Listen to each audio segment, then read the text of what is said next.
Today we're going to write a new song, or at least start the process. So let's get started. Capo, guitar, pick. Some of these tools are necessary, some of them are not. I usually start with the chord progression.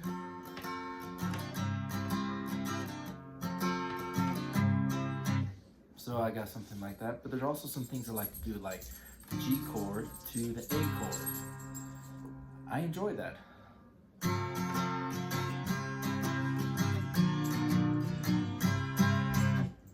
So that sounds pretty cool. And then I could probably add a little bit of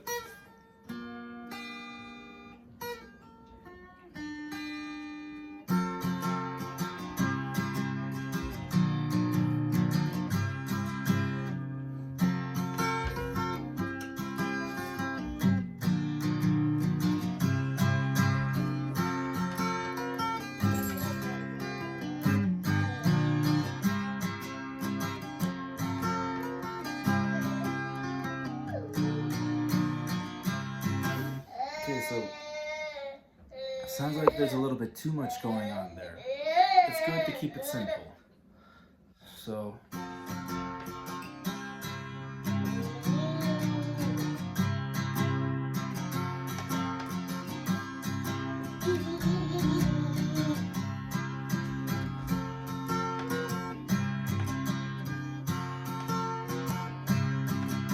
hi buddy, how you doing?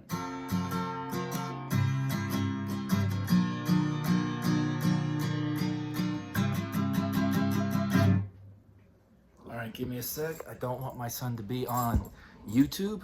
So I'm moving the camera so we can go past.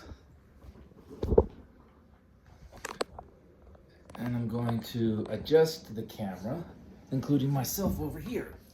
So what I had right there was pretty okay.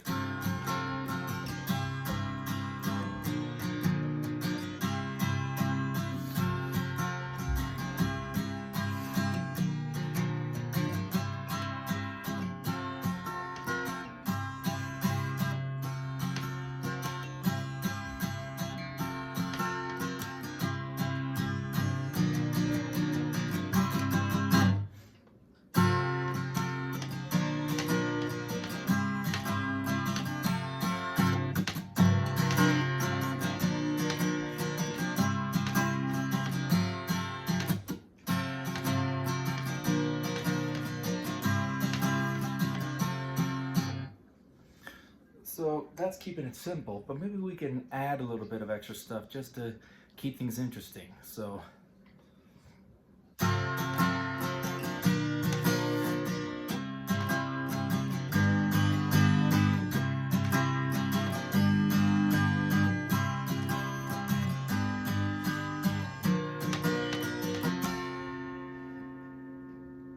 right there, a little bit of music theory. I start from the root chord, the 1, which is D, and go to the 5, which is A. That's the opening riff. And then I go to the 4, which is the G chord, and back to the 5 chord, and then start with the root again. Simple. And then for the oh, my son wants me to strum again. So the chorus, at least from what I can remember, is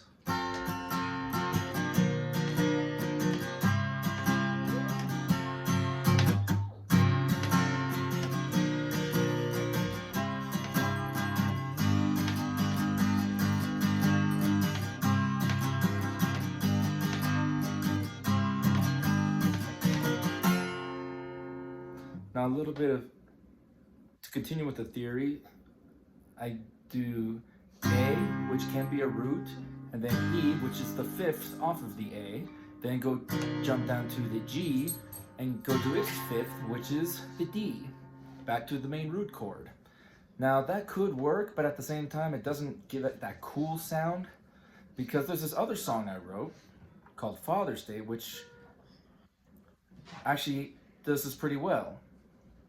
Father's Day is a special day. It's the day where we honor our fathers.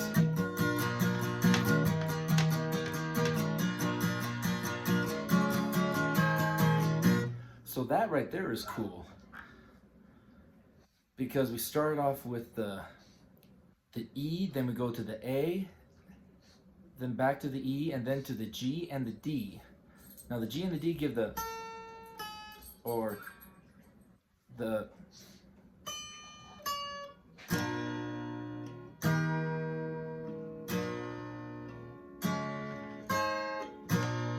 now that's a cool sound, incorporating, borrowing from another key structure to make a good sound. But since we already have the, or let's go up.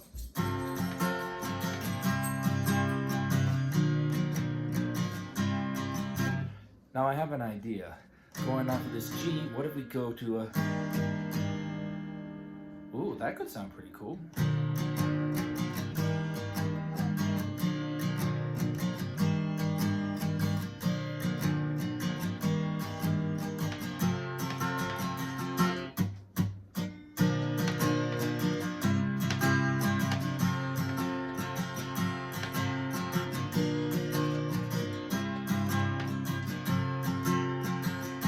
Now that right there sounds cool. All right, let's go from the top.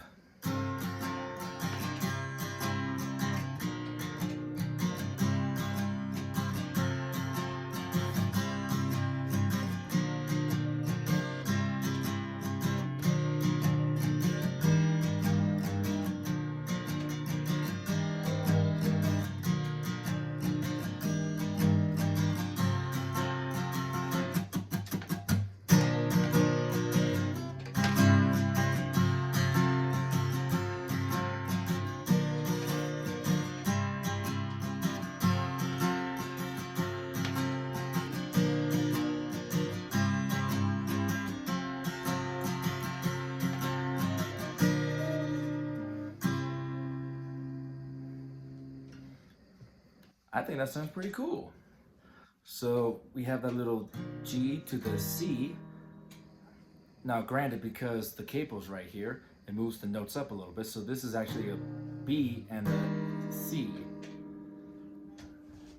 Or a B and an E, if we're going with proper music theory. But because of the capo, I can just move the G chord and the C chord up here, or at least the pieces of it. Now I like to do a G chord without the little thingy right here with the pinky. It just sounds cooler to me. And playing the C chord like that gives it a nice open feeling, which I think contributes to the song and can make a good little pre-chorus section or a bridge section. Just picking some earwax out of my ear. And then changing up the chord progression to the G, to the A, to the D. And then if you want to start again, but at the same time I want to do something a little bit different. So here's my idea.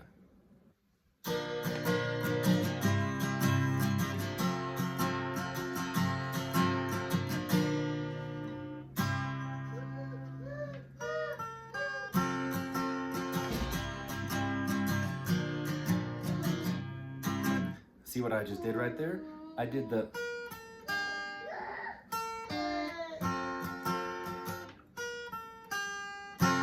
right there. I got distracted by my son for a sec, so just those three notes, and then I come back to the D chord.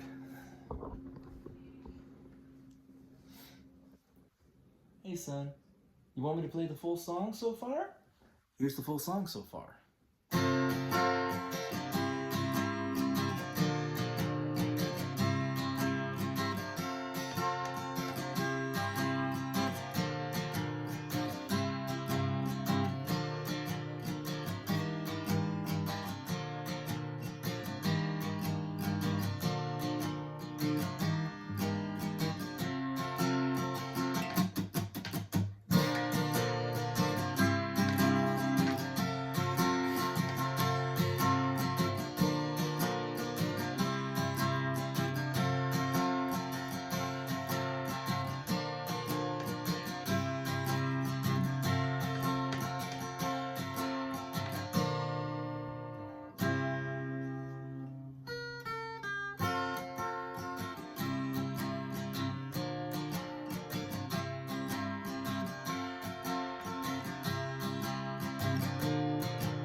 So that's what I have so far, and tell me in the comments what you think about that.